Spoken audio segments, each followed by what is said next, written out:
Alright, how's it going everyone? Gamma Fighter here, coming at you with another Sylvaneth video. And in this video, we're going to be talking about the brand new battle tactics for the new 2025 to 2026 General's Handbook for Age of Sigmar 4th edition. So, first things first though, elephant in the room. This video is like 6 weeks late. This information's been out forever. I recorded a video on the battle plans like right away, put it out pretty quick, but then this video has taken so much longer because there was a lot more to think about going into it before I was like really prepared to make a video on it. But on the other hand, the times that I've tried to create the video just has not worked out, where there's so much to think about that I end up like going into the minutia and all on these like little rabbit holes and stuff like that. And by the end of the video, I'm like yawning. It's an hour and a half long.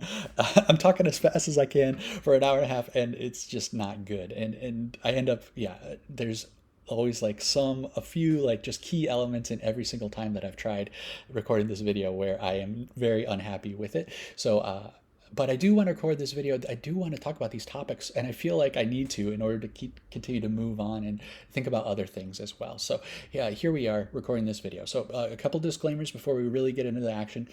One, first of all, is if you're new here, I am just a modeling guy. I'm a painting guy. I'm not even good. I work in accounting, but I like having this as like a creative outlet and stuff like that. But I also like working with numbers. I like looking at the numbers. I like theory crafting about what GW is planning with the game design and all this kind of stuff, and how we can play, and that makes the models more exciting, of course.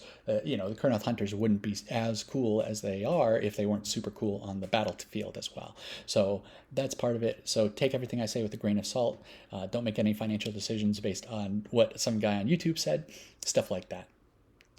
The other thing is that there have been a ton of YouTube videos that have been put out since this came out because this news is so old.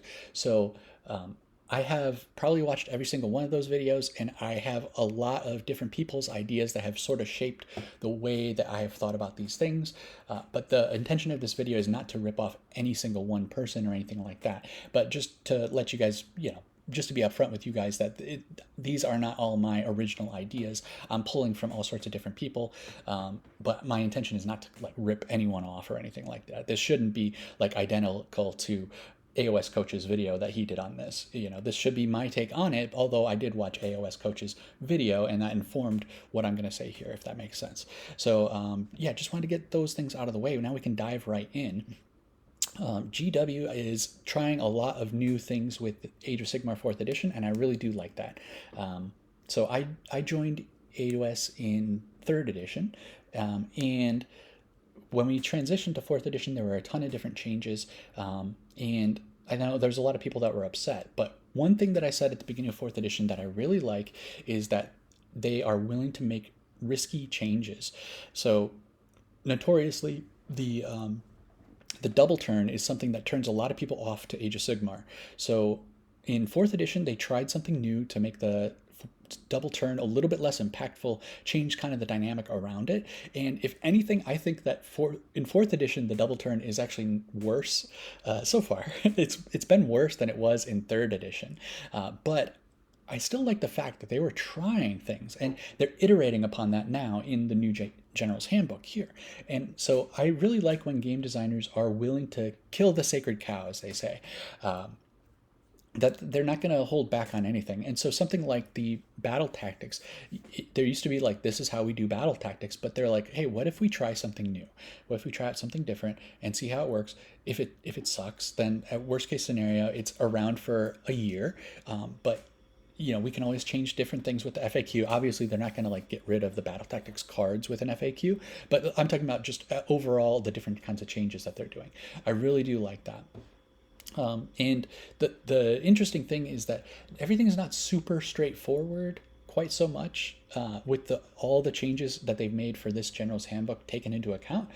So that gives us really a lot to think about how it's going to be best to play the game. I think the first battle plan pack for the previous General's Handbook, that was sort of like a greatest hits album of like maps that people like and that kind of thing, and sort of cover the different bases of different kinds of maps. But the main way that people were playing was like big armies that would just smash into each other in the middle of the board. And now they're trying totally different new stuff that's going to be Probably not just smashing big blobs of your entire army in the middle of the board. Probably, that's what it seems like. So with that being said, let's get into it. Battle tactics cards. In case you didn't know, you pick two cards during list building, and then you can complete one of these per turn, and you have to complete them in order. So, and you can complete one from each of your cards. So you can complete two battle tactics cards, or two tactics in the same turn if they're on different cards, but not if they're on the same card. So yeah, that about covers it. One thing that we're going to see, and that you may be wanting to keep in mind as we're going through these, is that some of these are good going first, some are good going second. Some of these are win more, and some of these have some catch-up mechanics in them. Some of these are asking you to do things that you already want to do, and some of them are asking you to go out of your way. Some of these are very hard for your opponent to deny. Some of them are very easy for your opponent to deny.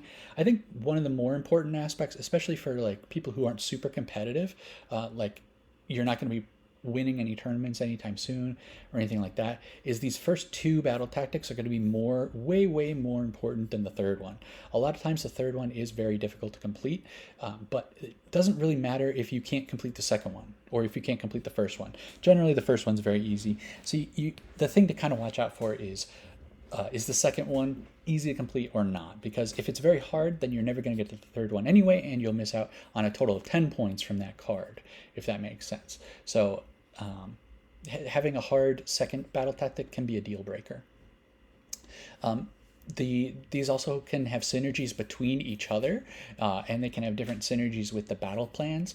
And that was what a couple of my first videos that I tried to record this on, I was going back over the battle plans, because a lot of these they reference the battle plans, and they reference like neutral territory and where the terrain features are and stuff like that. So I really dove deep into where all the different placements were and how that kind of affects how you complete the battle tactic. I think there's value in that, but it was just taking way too long when trying to cover everything else as well. But yeah, so how these work with the different battle plans. So if you're going to a tournament and you know the battle plans that are going to be available at the tournament, then you can pick your cards based on that as well. Another really interesting thing is that it seems like, obviously not at the top tier of tournament play and stuff like that, but it seems like you can kind of build your army and then pick the battle tactics cards that you want to do, or you can do it the other way around. You can say, hey, here are a couple of here's some tactics cards that I think are the best for my faction, and I'm going to build an army around completing those the most efficiently. Yeah, so it's really interesting the way that all these different changes give us a lot to think about, and I think that's what's made it so very difficult for me to finish recording a video in a timely manner. So let's get into it, though. I do want to start with the scouting force. Even though it's number 5, we'll go back in order, but I just do want to start with the scouting force, because I found as I recorded these videos over and over again, like a time loop movie, Groundhog Day, I was referencing to scouting force a lot when I was recording the video, when I'm talking about these other battle tactics cards. So I think it makes sense to start with scouting force, and then when I reference it later, then it'll make more sense. So scouting force is one of the 2 tactics cards that has a little preamble at the beginning. And basically it says that your non-hero infantry and non-hero cavalry units that are deployed within friendly territory at the start of the game become scout units. So it's like they have a little tag on them that say that they're also a scout in addition to whatever types that they have. And it says that they have to be deployed in your territory and everything like that. That is because there are, for example, the Stormcast, who can deploy off the table. Those units don't count as scouts and stuff like that because they're not on the table at the beginning of the game. So yeah, so that's an example there. So those scout units, it also says that they can't be in combat to complete the battle tactics. So rather than writing that over and over again for each of the 3 tactics, then they just said at the beginning they can't be in combat. And then if you bring something back, like with alarielle, they come back to life at half strength, then the replacement unit is also a scout unit if the original unit was a scout unit. So okay, for the first one, a fray raiding party. Complete the battle tactic at the end of your turn if there are 3 or more friendly scout units wholly outside friendly territory. Of course, this is very easy to complete, but it is a little bit harder depending on the map and depending on your opponent. I'm going to be saying that a lot today. But, some of these battle plans are split down the middle. And then, so to get wholly outside of your territory, you're going to be wholly within enemy territory. And depending on how your opponent deployed, that could be more or less difficult. You could be putting them into danger or even at risk of getting countercharged so that the opponent can lock you up in combat and you can't complete the battle tactic. Other times they do have like weird deployments like this, so you can just come out to the edge or come out the side where your opponent's not going to be anywhere near you, and you'll be able to complete the battle tactic doing that, although you would be out in the middle of nowhere, so you may not want to do that. I'm just saying that's an option, okay? But yeah, like I said, it's important to consider the different battle plans that you're going to be using when you build your list and choose your tactics cards. Okay, then for the strike, bold explorers, complete the battle tactic at the end of your turn if 3 or more objectives or terrain features that you control in any combination are being contested by any friendly scout units. Those objectives and terrain features must be wholly within enemy territory. Or sorry, not wholly within, just partially within enemy territory.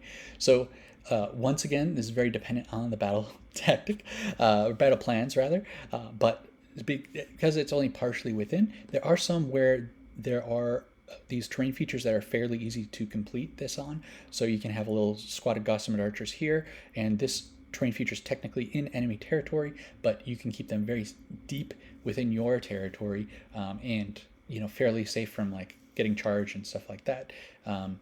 But still be able to complete the battle tactic, although you do need 3. And the same thing is true for these objectives. So both of these objectives are in enemy territory, so they would both count for that, as well as this Heartwood objective in the middle here. It counts as being in enemy territory. So interesting thing about this is, things like the Kurnoth hunters will count as scout units, but in order to have them count for the purpose of the battle tactic, they can't be in combat. So you obviously don't want a reinforced brick of 400 points of Kurnoth hunters not in combat, so that you can complete a battle tactic. But what you can do is, if you completely wipe the opponent off of the objective, so once again on one of these middle objectives, if you completely wipe the opponent off of it, then you're not in combat anymore and you're contesting and controlling the objective. So that's the goal, basically. But you generally don't want to be relying on Kurnoth hunters or the Spite Rider Lancers or Revenant Seekers, for that matter, to be able to complete these battle tactics. You would want stuff like the Gossamer Archers and the Tree Revenants. So then moving down to the last one, complete the battle tactic at the end of your turn if a friendly scout unit that was not set up this turn is contesting a terrain feature that you control that is wholly within enemy territory and more than 6 inches from friendly territory. So for the most part, these ones are pretty like... I was going to say something about the 6 inches, like if they're wholly within enemy territory, they're generally more than 6 inches away from the friendly territory. So I don't know. So like this terrain feature here wouldn't count. So you do have to be careful about like assuming that it's going to be counting for this objective. So yeah, just double check that and don't forget about the 6 inch requirement there. But this... yeah, I guess I haven't really been commenting on how difficult these are to do. So the thing is that these are going to depend on the battle plan that you have picked, or that your tournament organizer has picked. So there's going to be different scenarios where these are harder and easier. Generally, I think the second one is not going to be too crazy difficult. You may have to go out of your way to do it a little bit. You may have to wait until turn 3 or turn 4 to be able to do it, stuff like that. But in general, I don't think it's too incredibly difficult. And you have to build your army around it. You have to plan around it. So for this last one, and this applies to all of them, but we can create terrain features as the sylvaneth. We can summon our Awakened Wildwoods, and those do count as terrain features that are in enemy territory. And so you can summon a terrain feature somewhere out in the middle of nowhere, in enemy territory, but also more than 6 inches from the friendly territory to count for the second battle tactic or for the third battle tactic. So that makes it a little bit easier for us. Otherwise, for example, on this map, this is going to be the only terrain feature that will qualify. And so your opponent may play around that and put something to kind of guard it or something like that. And you could drop an Awakened Wildwood down here. So it's going to be really hard to know exactly how difficult it'll be until you've played some games with it and gone up against kind of a variety of opponents. But I think one of the things is that as Sylvaneth, we do have a pretty significant advantage on this battle tactics card as a whole. I know that there are more mobile units more factions that have more mobility and their units are generally faster and all that kind of stuff. But we do have the teleportation, we have Gossamed Archers, we have Tree Revenants, and so we are able to complete these fairly well with, around 300 ish points worth of stuff. So I think that does give us a pretty good advantage, as well as being able to summon our own terrain features in enemy territory. So without taking too much away from us, from our army, like our main fighting force, we can complete these tactics fairly easily. So now, yeah, and so that's part of why I wanted to cover it as well, is that this is one that's pretty uniquely suited for the Sylvaneth. We do have a really good chance of being able to complete this. The only downside, I think, is that generally standing next to trees and like not doing anything else is not what you generally want to be doing. However, stuff like Gossamed Archers can do that and still shoot, and then the Tree Revenants, that's their job, is they teleport where you need them to be and then they stand there. You do not want them fighting or anything like that. So devoting 320, 340 points to be getting 15 points for you seems like a pretty good deal to me. So I do like Scouting Force for the Sylvaneth. All right, moving on. Let's go to Master the Paths. The Affray is cut off the head. And so you complete this if a hero has been destroyed this battle. Important thing about this is that there's no restrictions on it. So even if you didn't slay that hero, if they miscast or they did the place of power thing and they accidentally destroyed themselves, it doesn't matter. I think, even if they turn into a demon prince, does the unit get destroyed? I'm not sure about that.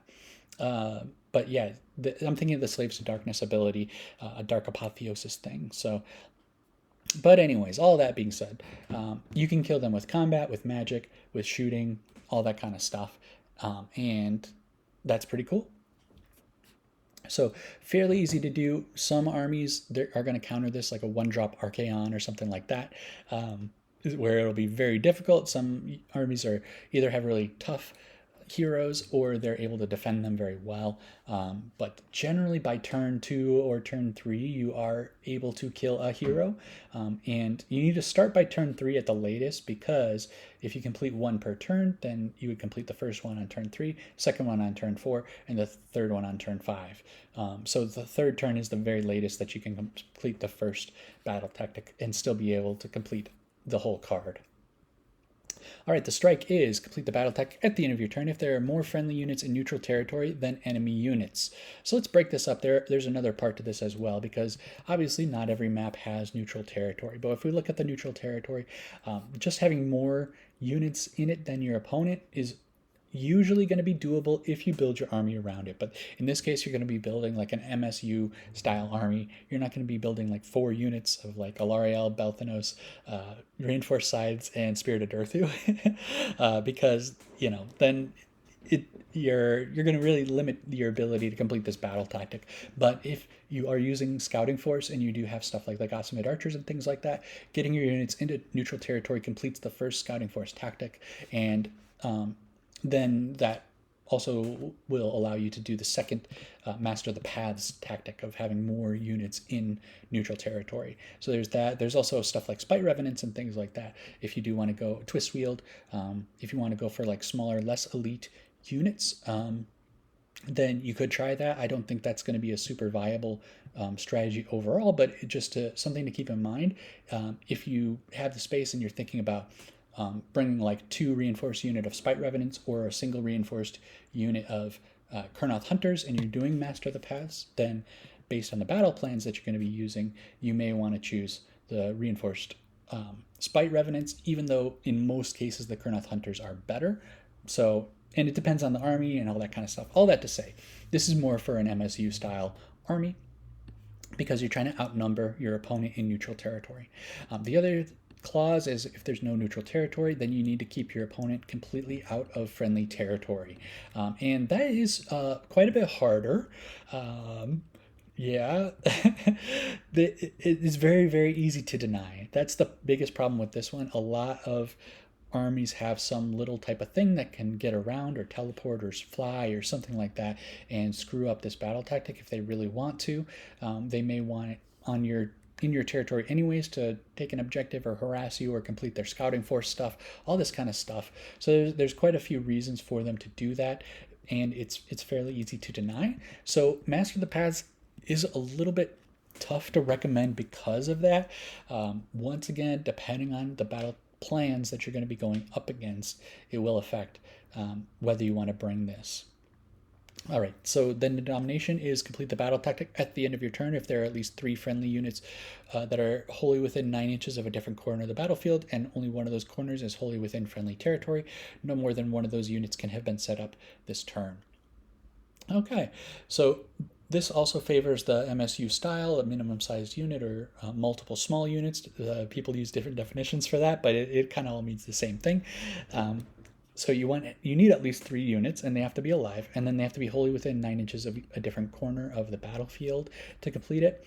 And then only one can be in friendly territory. So on these where it's split 50-50 down the middle, you can only have one on your side of the board, which does make it a bit harder to complete because that means the other 2 are going to be deep in enemy territory.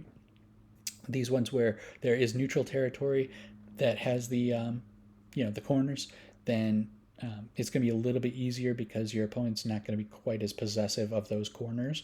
So it'll be easier to sneak stuff in there. And I think I took down some notes on that. Where do we see the corners here on my notes? 2 friendly corners. So it is 7 of the battle plans out of the 12 have 2 corners in neutral territory, or sorry, 2 corners in friendly territory. And then 5 of them don't. So it's close to half where it's going to be, it's a little bit more than half, obviously, where it's going to be a little bit more difficult to complete this battle tactic. So keep that in mind. Depending on the maps that you're going to be going up against, this one can, like this whole card, can be very difficult. Or it can be fairly easy if you build around it correctly. So you definitely want to have neutral territory. Generally, when there is neutral territory, that means at least one of the corners is in neutral territory, generally speaking. So that, not here, but you know what I mean. So it's nice to have the neutral territory. And that's the other thing too. 8 out of the 4 maps do have neutral territory. Only 4 of them have no neutral territory. So, 2/3 of the maps do have neutral territory, which makes it easier to be able to complete the second battle tactic. So things to keep in mind. Not a huge fan of Master of the Paths, but it is an option, as they all are. Okay, number 2, Restless Energy. Complete the battle tactic at the end of the affray is water with blood. Complete the battle tactic at the end of your turn if you control an objective that was controlled by your opponent at the start of your turn. This is nice if you're going second. If your opponent on their turn, they put a toe on an objective and you can come in and charge that unit, or just put 2 models on the objective, something like that. Then, you can just steal that objective off of them. Generally, taking objectives off your opponent is what you want to do anyways, so you should be completing this on turn 1 or turn 2 pretty much every game. If you're never completing this battle tactic, then you are losing no matter what. So it doesn't really matter about which tactics you chose. All right, the strike. Invasive species. Complete the battle tactic at the end of your turn if you control every objective within enemy territory. If there are no objectives in enemy territory, you complete this battle tactic at the end of your turn if you control every objective that was controlled by your opponent at the start of your turn. Okay, there's always going to be an objective in enemy territory. They just covered their butts with this one. I think like the Gargants can kick the objectives out of their own territory, but it's just kind of a silly scenario to imagine. So you're always going to have objectives in enemy territory, so this one is just control every objective in enemy territory. That's going to be very, very, very difficult. That's going to be super difficult. Once again, this is the goal of the game. Like, that's what you want to do, but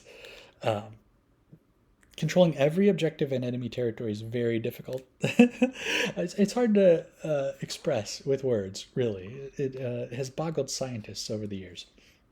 So, for example, this battle plan has 3 objectives in enemy territory. Being able to cover all of those and protect your own as well. Basically, what it comes down to, there's a few where there's like 1 objective in enemy territory, and even then your opponent may be like completely guarding that to their very best. Here's 2, here's 1, here's 1, but they may have like their wizards, their support pieces, and then like a bunch of defensive pieces like sitting on this objective. Like there's no way you're just going to be able to waltz up and take it. So this one's very hard. So I struggle with Restless Energy. And we'll see why in the last one too. Domination, all roots entwined, complete the battle tactic at the end of your turn if you control every objective on the battlefield. So this is what I meant when I said that some of the tactics are win more. This is the definition of win more. If you control every objective on the battlefield, you are going to win. Like you don't have to be a prophet to be able to see that. Like that's just how it's going to work out. And so it's sort of the same thing with invasive species as well. The second one is by the time you've taken every objective off of your opponent, you're kind of going to win on primaries anyways, and you probably already control all of the tactics. You may have board wiped your opponent. Like this is so very win more, and particularly it seems like this one is mostly going to be doable by armies that can completely wipe the opponent off the board and then just complete these battle tactics as sort of a victory lap type of a thing. It's not really going to be like, oh, those close games where it kind of comes down to it, because you do, like, a lot of times you have to control a lot of objectives. The number of objectives in this battle plan is way up. There's a lot with 6, there's a lot with 5, there's a lot with 4. There's a couple that only have 2, and in that case, maybe it's going to be a little bit easier. But a lot of times we're looking at like kind of board wipes is going to be when you're able to complete this battle tactic. So stuff like, I don't like this for Sylvaneth. Stuff like Slaves of Darkness, where they just kind of charge you with fast, hard-hitting cavalry from across the board, 3d6 charges and stuff like that. Like, they can do that. But, yeah, if you don't get the board wipe, I don't think this is really that attainable. Next, Intercept and Recover. So this is the second battle tactics card that has a little preamble to it. At the beginning of the game, the opponent chooses 3 units that will carry Ghyranite treasure. Every time that you slay a unit that's carrying Ghyranite treasure, then you complete one of the battle tactics. If you take a double turn, though, then your opponent can take away one of the Ghyranite treasure, which blocks you from completing one of the objectives. So I do have quite a few thoughts on this. So first of all, one of my superpowers, if you would call it that, to a fault, is that I try to understand what the game developers are telling us with the way that they've written the rules and what the rules do. So that was why, if you watch some of my early videos, and like especially my first tier list, they were off by quite a bit. Some of the predictions, I was trying to understand what the devs were telling us. And I feel like I did a good job of understanding what the devs were saying, but that doesn't mean that it was the best way to play, right? The devs don't always tell you the optimal strategy. They tell you the possible strategies. So what I'm seeing here from the developers, this is the only battle tactics card that has this clause here about the double turn, making it so that you can't complete one of the battle tactics. That tells me that they think this is one of the easier battle tactics, or possibly by far the easiest battle tactics card to complete. And they threw this little clause in there as a little like protection against it being too strong and taken too commonly. So I think that to an extent they're probably right. One of the great things about this one is that it's destroying enemy units. That's what you want to do anyways. And That's how you win the game, and you're going to be doing it all game long.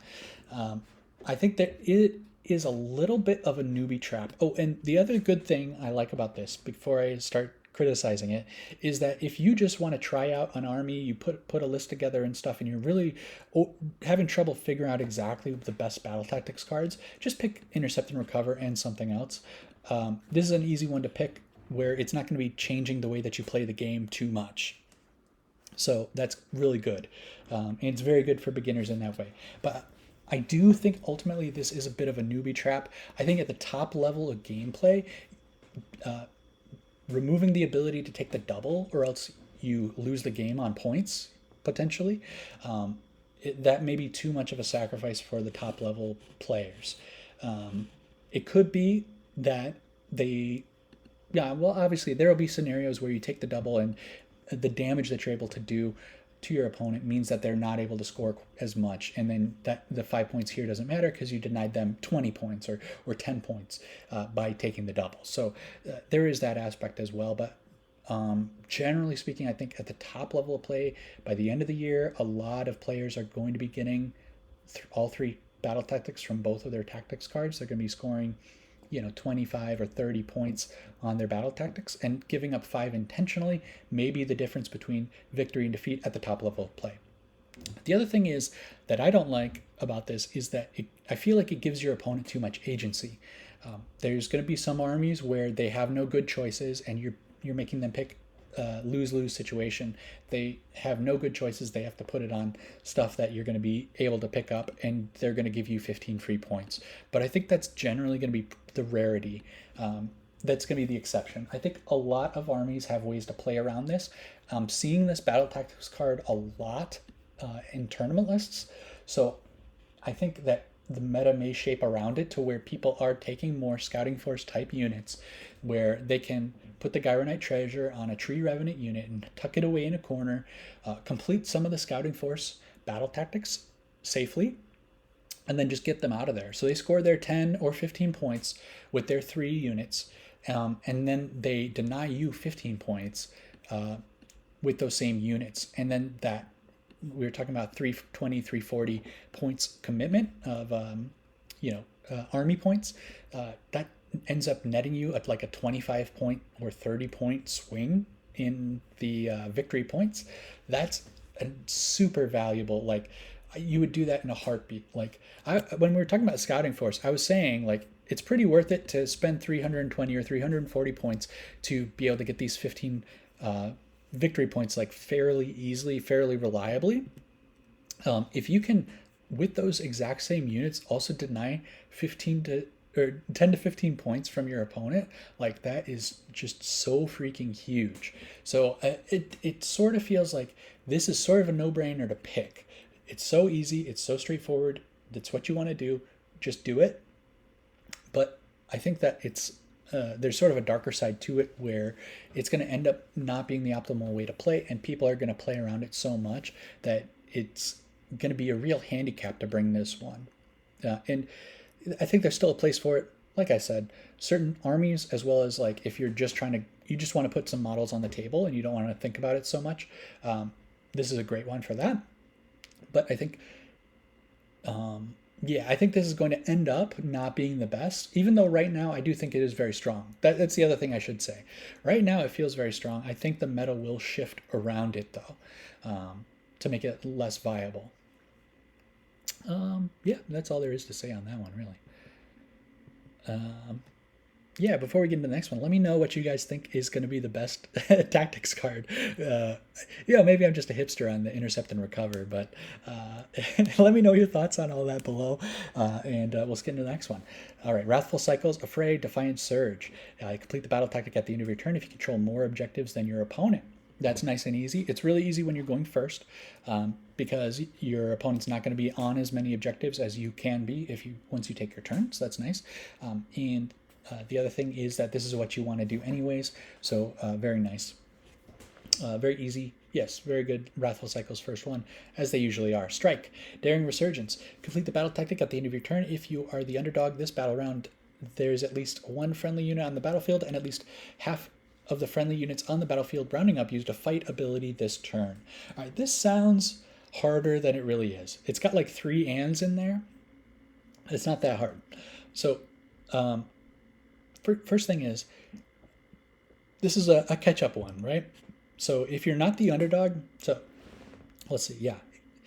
You can't do this one unless you're the underdog, but if you are winning, then you're not the underdog. And if you're winning, even without these 10 points, then you're doing pretty good, right? So that's one way to think about it, okay? I don't think that's actually 100% correct, but it is a way to think about it. The other thing is, this could be protection from you getting doubled. Because you could be winning and if your opponent doubles you, now you're the underdog as well, and then you can get even more ahead, right? And it becomes a win more tactic. The downside, though, is that you then cannot double. Otherwise, then your opponent becomes the underdog.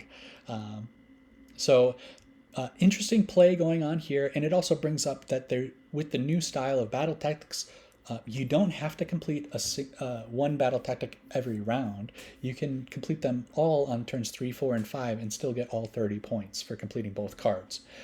So there is a strategy where it may be better to delay your battle tactics for the first 1 or 2 battle rounds so that you can get the underdog bonus on the different maps that you're playing on, and then you still have time to complete all of your battle tactics.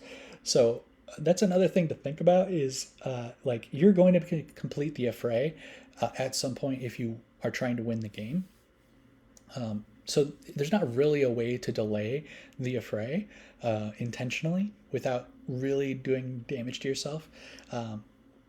Yeah, but there is stuff like the scouting force one, like all that kind of stuff. So something to consider while you're planning out your battle tactics. But the really interesting thing is that you can delay completing your battle tactics so that you're intentionally behind to get the underdog abilities and all that kind of stuff. So yeah, something to consider. But for this one in specific, it could be a deterrent from your opponent taking the underdog, although it's also a deterrent from you taking the double.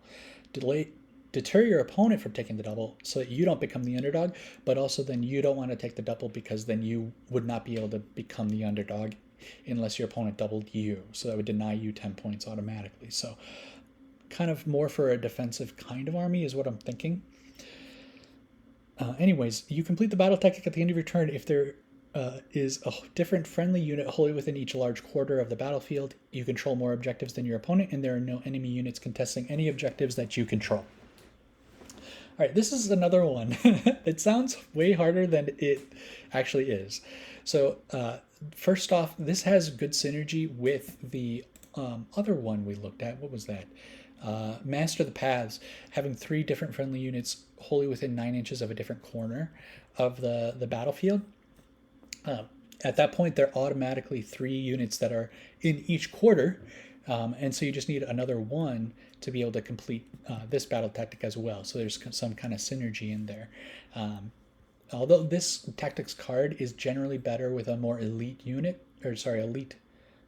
army that doesn't have quite as many units because you need the friendly units to be fighting. So stuff like you don't want Gossamed archers in combat, you don't want your Warsong Revenant in combat, you don't want your Tree Revenants in combat, that kind of thing. So a Scouting Force army is going to really have anti-synergy with this one. As well, the Master of the Paths tends to be better with a less elite army. So that makes this one, there's some anti-synergy here, although the last ones, the last battle tactic from each card does have some synergy within them as well.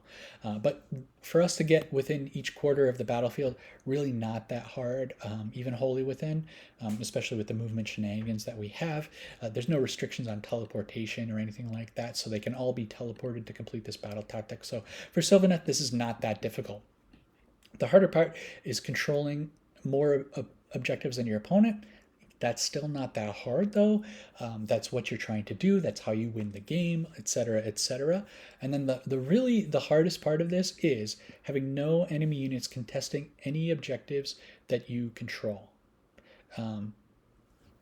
So that just means you have to completely wipe out your opponent from the objective. But the good thing about Sylvaneth is that we have really bad control scores. So generally, if we are controlling an objective, it means that we completely wiped out the enemy that's on there. So there aren't any enemy units that are contesting the objective anymore. So that's pretty good. I think for Sylvaneth, this is pretty good. This is better for a more like kind of elite, more like treelords type of thing, like Spirited Durthu, Alarielle, those types of things. And, being able to like have half of your units fighting, where you only have like one support unit, like the Warsong Revenant or something, or maybe two with the branchwych as well, but you have like 4 or 5 units that can fight. To complete that second one, and then the third one you do need 4 units, but that's really not that difficult for us to complete. So yeah, I think this is doable by Sylvaneth for sure. Okay, and then finally, Attuned to Ghyran. So this is the last one. We're skipping over the scouting force here and going for Affray, Sacred Centrality. You complete this battle tactic at the end of your turn if there are at least 2 friendly units within 3 inches of the center of the battlefield that are not in combat. Okay, so this is Seize the Center from the previous season. So that's nice. Yeah. The problem with Seize the Center is that you have to put your units in the center of the board within 3 inches of the center and not in combat. That's a pretty bad deal. Just generally not a very good positioning tactic to use. There are some of these, not that many, where there is a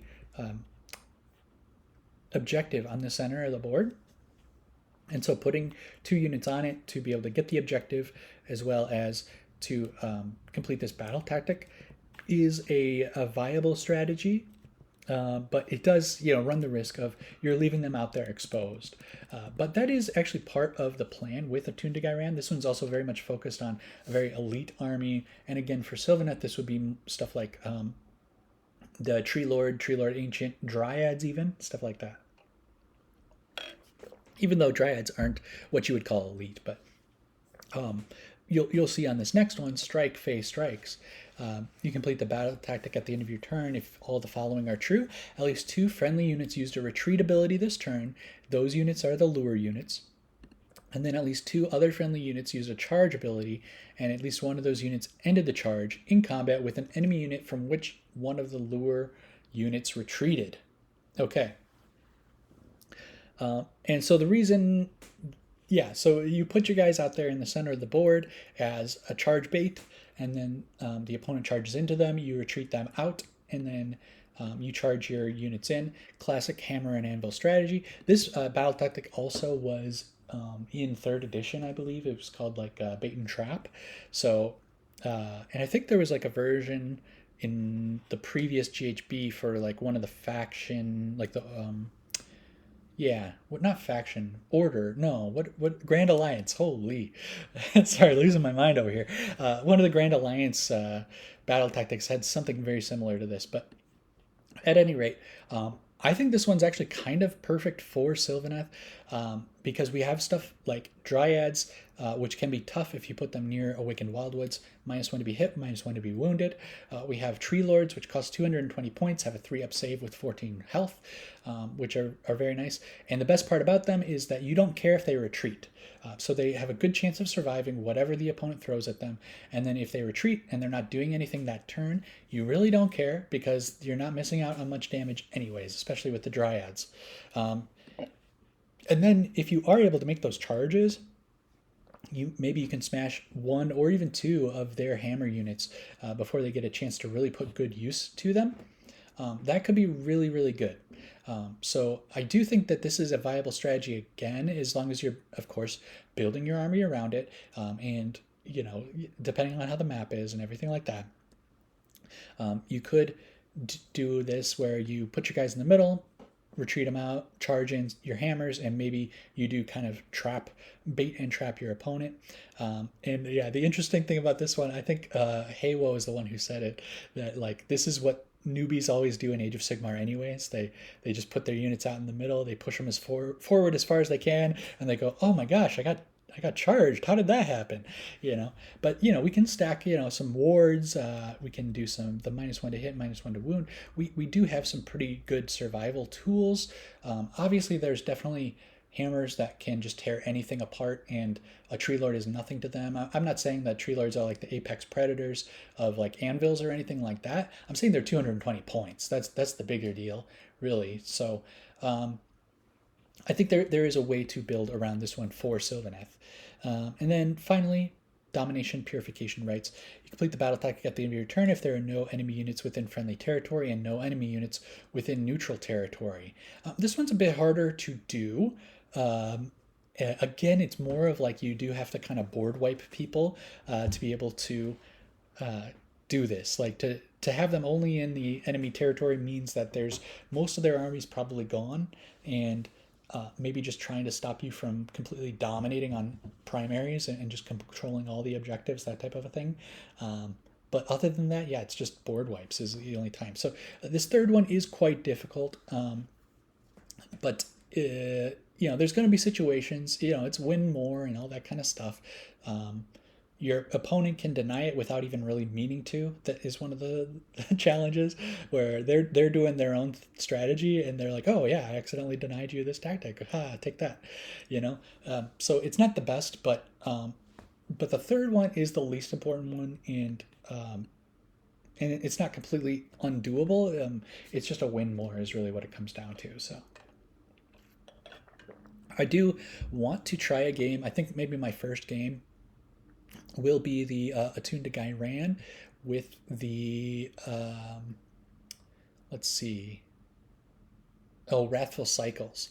So Attuned to Ghyran, we go turn 1, you do seize the center with a unit of like dryads or a treelord and treelord ancient.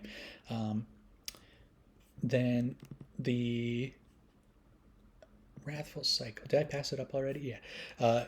And then you control more objectives than your opponent. So on one of these maps where you grab that center objective with your treelord and treelord ancient or dryads or whatever, you complete both battle tactics. You're scoring 20 points on turn 1.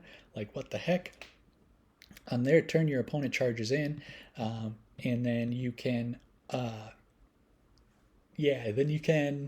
well, I don't know how you become the underdog. That's the other thing. Oh, if they double you and you somehow do survive, then you become the underdog, and then you retreat the 2 units out, and then you charge your kurnoth hunters and spirit of durthu in. You wipe out half of their army, and you complete 2 more battle tactics, another 20-point turn, and you've basically wiped the board with them. Yeah, that's going to be pretty cool, if it ever works. Yeah, so that's definitely like I don't know, is that Timmy or is that Johnny kind of a thing? Like, I want to make that succeed one time. That feels like Johnny. Anyways, I think it's worth trying. But to sort of summarize, I do think that the Sylvaneth are uniquely positioned to be able to complete Scouting Force fairly easily, especially with our ability to create terrain features in the enemy territory. That's very cool. So I think it's a strong contender for us. Wrathful cycles, I think this one can be done. I think, of course, you have to build your army around it, and I think the underdog one is a little bit touchy because it could negatively impact the way that you play by having you choose to not take a double just so you can get the rest of your battle tactics here. So I don't think it's super strong, but I think it is a viable option and is doable. Restless energy, it's quite difficult. This is a win more. I think it's not right for Sylvaneth. There are, I think for different armies, you'll have to assess it your own way. But for Sylvaneth, I just don't think it's very likely that we're going to be able to complete these. Attuned to Ghyran, again, is going to be like a specific build that you have to go for, which I do want to try. That's maybe a little bit more defensive, or it has some defensive units in there, depending on the battle plan as well, where you can kind of do this, shove your stuff in the middle, let it get charged, and then retreat them out to complete your second battle tactic and maybe smash the enemy army if your opponent does go for that. So There's way too many battle plans though, where putting your guys in the middle just doesn't really do anything. It doesn't make like a tempting target. I say that, but actually, you could maybe it could work. So that's Wrathful Cycles. The fourth one. Wait, was that Wrathful Cycles? Yeah. No, that was Attuned to Ghyran. Hold on, where were we? Yeah.